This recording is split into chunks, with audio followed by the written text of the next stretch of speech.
puissant parmi les hommes, héros des temps anciens, sauveur des elfes et pourtant funeste destin de Turgon. Aujourd'hui, et avec une petite surprise, parlons de Húrin Talion. Húrin est né en 441 du Premier Âge, à Hithlum. Son père était Galdor et son grand-père Hador Lorindol, fondateur de la maison de Hador. Sa mère était Hareth de Brethil, qui était la fille de Halmir, seigneur des Haladin. Dans sa jeunesse, lui et son jeune frère, Huor, furent élevés dans la forêt de Brethil par Haldir, leur oncle. En 456, les frères rejoignirent une compagnie d'éclaireurs, mais furent séparés d'eux après une embuscade montée par les orques. Ils furent poursuivis jusqu'au gué de Brithiach et furent sauvés par Ulmo, le Vala de l'eau, qui se fit lever un brouillard qui permit aux deux frères de s'échapper en direction de Dimbar. De là, les aigles de Manwë les menèrent jusqu'à la cité cachée de Gondolin. Le roi Turgon accueillit Húrin et Huor, se souvenant de leur grand-père Hador, qui était un ami des elfes, ainsi que des paroles d'Ulmo, qui lui avait dit de traiter avec bonté la maison de Hador. La beauté de Gondolin ainsi que sa fin ont un épisode dédié. Húrin resta avec Turgon pendant un certain temps, jusqu'à ce que lui et son frère souhaitent retourner auprès de leur peuple. Turgon était réticent à laisser les frères partir, mais le roi accéda à leurs souhaits et les frères prêtèrent serment de garder le secret. Ils retournèrent à Dor-lómin peu avant l'an 462. En 462 alors, les orques envahirent Hithlum et Galdor, père d'Húrin, fut tué en défendant la forteresse d'Eithel-Sirion. Húrin, qui venait d'atteindre l'âge adulte, prit le commandement et chassa les orques. Il revint au pouvoir en tant que troisième seigneur de Dor-lómin. 2 ans plus tard, il épousa Morwen Heledwen de la maison de Béor. Leur fils, Túrin, naquit peu après, suivi d'une fille, Húrwen. Húrwen était plus connu sous le nom de Lalaith, Rire, et mourut de la peste à l'âge de 3 ans. Ce fut là une déchirure pour Túrin, mais lui aussi a son épisode dédié.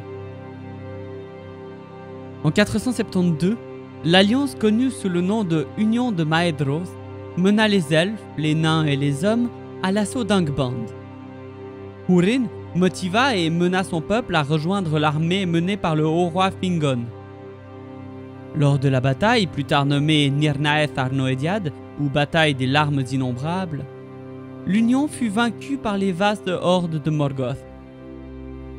De nombreux elfes et hommes y périrent, y compris Fingon, qui fut tué par un Balrog. Avec leur seigneur tué et face à la déroute, Húrin et Huor convainquirent Turgon de se retirer et de garder le secret de Gondolin.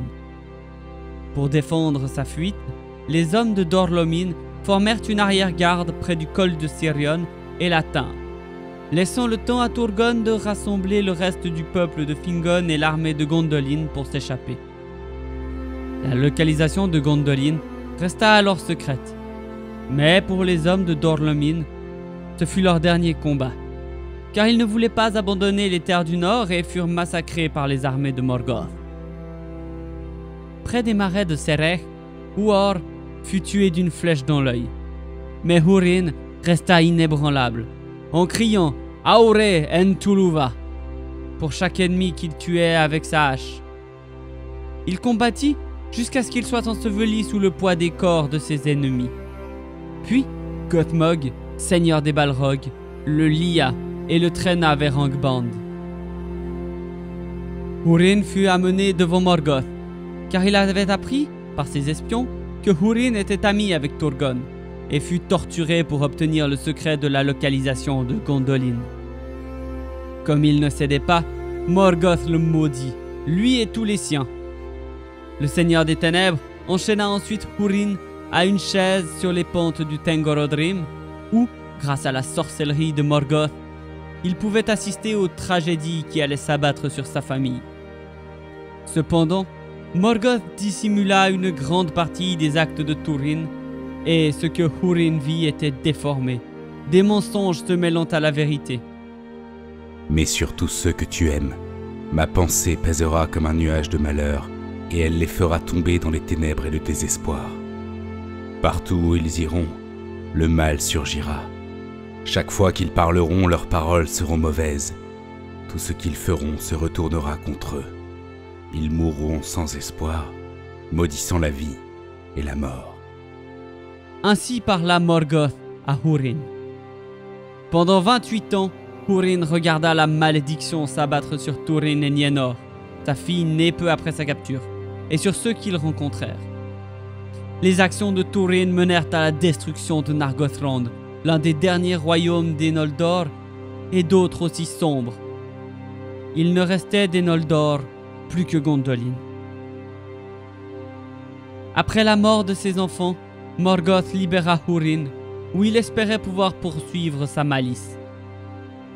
L'homme, brisé, retourna d'abord à Hithlum, qui était maintenant gouverné par les hommes de l'Est. Ne trouvant aucun de ses proches, il voyagea avec des hors-la-loi vers les montagnes des Coriath, à la recherche de l'entrée de Gondolin. Là, il cria le nom de Turgon, où au début, Turgon le refusa. Mais il finit par se rétracter. Húrin était déjà parti pour la forêt de Brethil. Mais la malédiction de Morgoth avait déjà pris Gondolin au piège, car les espions du Seigneur des Ténèbres connaissaient désormais l'emplacement approximatif du royaume caché. Dans la forêt de Brethil, Húrin trouva les tombes de ses enfants. Sa femme, Morwen, était là, et elle mourut peu après lui avoir demandé comment ses enfants s'étaient retrouvés. Après avoir enterré sa femme, Húrin fut emmené par des gardes forestiers à la colonie d'Efelbrandir, la demeure du peuple de Haleth, avec lequel Turin vécut les dernières années de sa vie. En colère et en deuil, il monta le peuple de Haleth les uns contre les autres et ruina Efelbrandir. Húrin poursuivit alors sa route vers les ruines de Nargothrond, où il trouva le petit nain Mime. Le petit nain avait par le passé trahi Turin, et par vengeance, Húrin l'a alors massacré. Mime avait réclamé le trésor de Nargothrond, mais Húrin récupéra le Norglamir et voyagea vers l'est. Húrin atteignit les mers du crépuscule et fut pris par les elfes qui gardaient les frontières occidentales de Doriath en l'an 502. Il fut autorisé à entrer à Menegroth, où, en colère, il jeta le Nauglamir devant le roi Thingol et le remercia d'avoir aidé son fils. Melian, la femme de Thingol, qui était aussi une Maya, finit par percer la folie et le chagrin de Húrin en révélant la vérité que Morgoth cachait. Honteux de ses actes, il ramassa le Nauglamir pour le donner au roi en cadeau et en souvenir, puis il quitta Menegroth, n'étant plus sous l'emprise maléfique de Morgoth. Après avoir quitté Menegroth, il est dit que Húrin, privé de tout but et tout désir, se jeta dans la grande mer. On pourrait dire qu'Húrin a en partie semé les graines de la destruction de Doriath et de Gondolin, ou qu'il l'a aggravée. De plus, la présence d'Húrin à Brethil a conduit à l'extinction de la maison de Haleth. Sa vie et celle de ses enfants sera connue sous le nom de Narnihin Húrin, le conte des enfants de Húrin. Il a été écrit par le poète des hommes Dirhaval, qui vivait dans les havres de Sirion et a fait l'objet d'éloges de la part des Eldar. Des millénaires plus tard, Elrond fait une brève référence à Húrin à l'attention de Frodon lors du conseil d'Elrond. Mais si vous le prenez librement, je dirais que votre choix est bon. Et si tous les puissants amis des elfes d'autrefois, Ador et Húrin, Turin et Beren lui-même étaient rassemblés, votre siège devrait être parmi eux. Les paroles d'Elrond concluront alors l'histoire de Húrin Talion, héros des hommes.